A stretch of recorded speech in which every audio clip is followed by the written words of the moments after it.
পাওনাদারের প্যারার চোটে করি না যে দেখা, যদি থাকি টাঙ্গাইল আমি বলি আসি ঢাকা।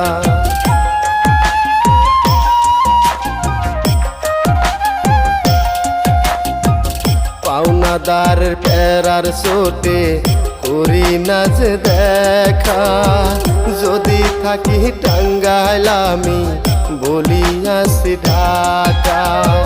কিভাবে যে পাওনাদারের টাকা পরিশোধ করিব, ভেবে ভেবে মাঝে মাঝে হইয়া যাইনি খুশ। আমি তো ঋণগ্রস্ত মানুষ, আমি তো ঋণগ্রস্ত মানুষ, আমি তো